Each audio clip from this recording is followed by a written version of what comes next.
又係我伊凡。咁今期呢，就唔拍樓啦，帶大家去探店。有冇中意飲咖啡嘅朋友呢？今期呢，伊凡呢就發掘咗一間非常之有特色、古香古色嘅一個咖啡 shop 啦。如果大家想了解喺邊度，同埋入邊嘅環境係點樣嘅呢，記得睇埋落去睇片，點 like 同埋 share。嗱，咁呢，我哋依家呢就喺中山嘅市區出發啦。咁呢嗰間咖啡 shop 呢，位於係西區同小欖鎮交界之處嘅。咁喺呢度過去嘅話，都係好近嘅，都係15分鐘左右嘅車程啦。好，大家好，伊凡已經嚟到咗我哋呢個叫麗景苑啦。咁佢同時都係3A 景區噶。咁呢，同大家介紹下佢呢度有啲咩好玩嘅地方啦。咁佢入邊呢，包括有一個孫中山先生中山菜嘅研究基地啦，同埋佢呢一個香山家宴嘅食府。咁呢個食府呢，係入邊食一個當地嘅一個特色嘅農家菜，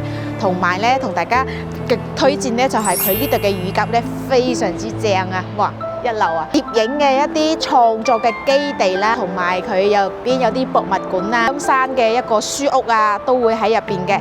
而今次呢，帶大家嚟探下佢入邊呢，有間咖啡 shop 係非常之古香古色嘅。咁我哋都嚟到一次，帶大家同大家分享俾大家。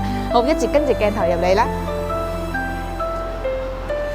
大門一入嚟呢，可以見到，其實佢呢兩邊呢，都有好多嘅一啲關於我哋嘅一啲非遺文化同埋一啲景點俾大家去認識到。呢一個一睇就知道係已經係上咗年代㗎啦。睇下入邊有啲咩嚟嘅，入邊係雜物屋嚟嘅。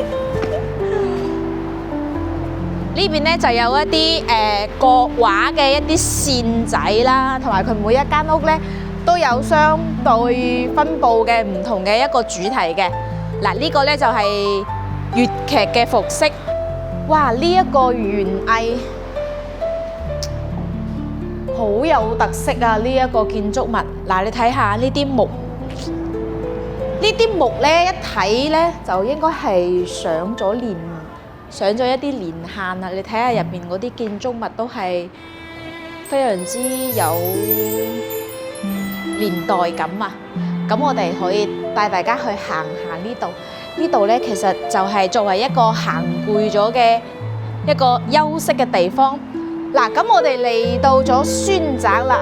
咁呢度呢，據稱呢係中山先生嘅曾經居住過嘅一個居座啦。咁佢呢度嘅一個歷史感呢，因為呢佢呢度都冇放有一啲好標識嘅嘢。哇！咁就唔同大家做太多嘅詳細介紹。哇！你睇呢啲灶台呢，好似一下子翻去80、90年代，即係我啱啱出世90年代嘅時候呢，我哋即係其實呢好多地方都仲係比較貧窮嘅。咁呢一啲灶台呢，就係我哋屋企以前細個嗰時候喺農村鄉下都係用呢啲灶台咁樣去炒餸啊、煮飯啊。嗱，呢啲真係可能香港嘅朋友呢，就即係對呢啲比較陌生啦。但係對於我哋嚟講嘅話，就係基因嘅刷醒啊！嗱，呢啲大家估係咩嚟嘅？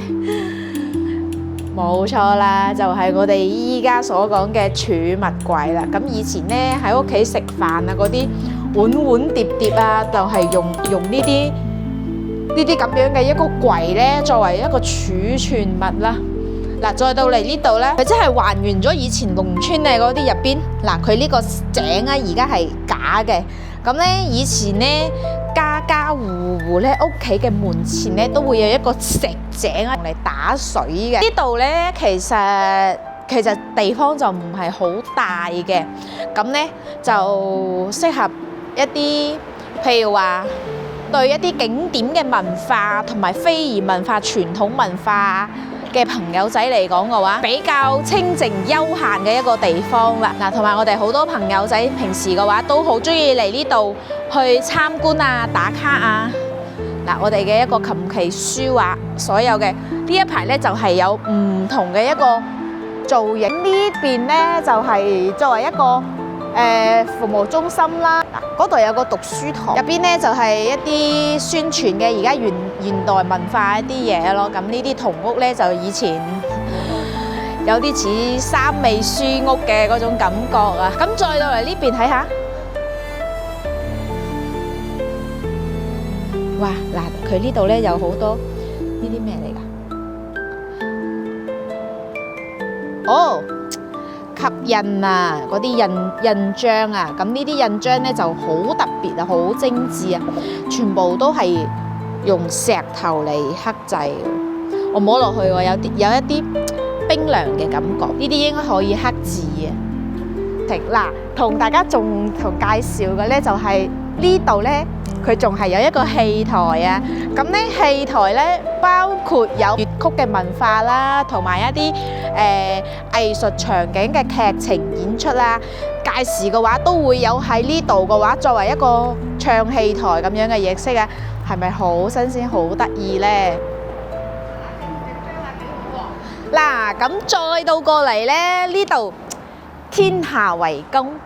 咁呢4個字呢，喺我哋中山市嚟講嘅話係非常之出名嘅，因為咧呢個4個字呢，係我哋嘅中山先生所題詞作名嘅。嗱，厚德載福，和氣致祥。咁呢個中山先生除咗係天下為公之外呢，仲有2個字。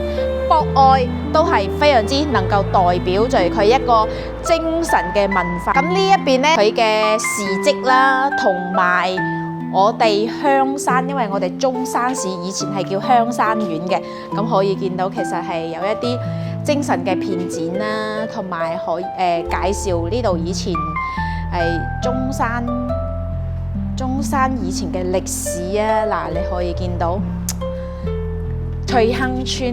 其實以前嘅翠亨村可以見到上個世紀70年代嗰時候，其實成個中山嚟講嘅話，其實到發展到而家呢一個，真係可以見到中國嘅基建嘅速度咧係非常之偉大嘅。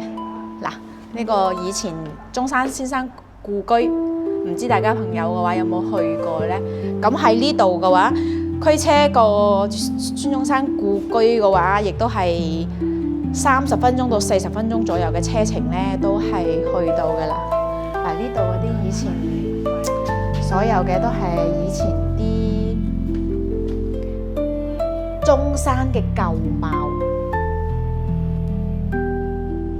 嗱，其實咧呢度咧仲有好長嘅一條文化長廊，咁咧會好清楚咁記錄每一位中山名人早期嘅革命之前嘅事蹟啦。咁然之後呢度咧仲有一個非常之小型嘅一個荷塘喺呢度，即係靜靜地咁樣睇魚。因為咧依家咧係冬天，咁夏天嗰時候咧呢度咧係種滿晒荷花，喺呢度賞荷花，哇，都非常之愜意嘅。所以其實咧喺呢度你可以坐上大半日啦，其實一啲都唔會覺得悶嘅啦。仲有我哋前面呢2個，包括我身後嘅呢一個係香山嘅書屋啦。咁咧，中意閱讀睇書嘅朋友咧，其實呢啲咁樣嘅場景，包括我哋而家入呢一個景區嘅話，全部都係免費唔收費嘅。咁咧，所以朋友可以放輕鬆咁樣過嚟呢度 relax 下。咁或者係呢度，譬如話下午嚟嘅朋友咧，咁你大概係3、4點過到嚟，行個零2個鐘喺呢度睇條條。晚上咧，亦都可以喺呢度就餐嘅。咁佢前面咧就係啱先同大家都有介紹到啦。佢呢度係有一間叫香山家宴食私房菜，都非常之出名嘅。而且我覺得我食過幾次，味道都好 OK。不過咧，價錢咧就可能會稍為會貴少少，又唔知道大家會唔會接受到咧。咁咧，不過咧都要睇翻你係食咩啦，係咪啊？咁呢度嘅講緊嘅人均大概你食一個普通嘅一個家常菜咧，都講緊大約人均150蚊左右一個人頭啦。即係唔喺呢度選擇食嘢咧，咁其實周邊啊，再前少少啊，亦都有一個農莊係非常之味道正，而且咧價錢親民嘅就喺呢度，所以咧其實喺中山咧最唔缺嘅就係吃喝玩樂。OK， 我哋繼續行落去啊！嗱，行完咧咁可以咧嚟到呢一間咖啡店咧坐低嘆一杯咖啡。咁我點呢一個冰美式，我呢個係菊花美式啊。咁同美式唔同嘅感覺咧，就係有一少少甜甜地，同埋一個澀澀地，反正呢一個咖啡嘅味道都幾特別嘅。好啦，咁今期嘅節目咧就同大家分享到呢度先啦。感興趣嘅記得點 like 同埋 share 呢條影片啦。下期再見，拜拜。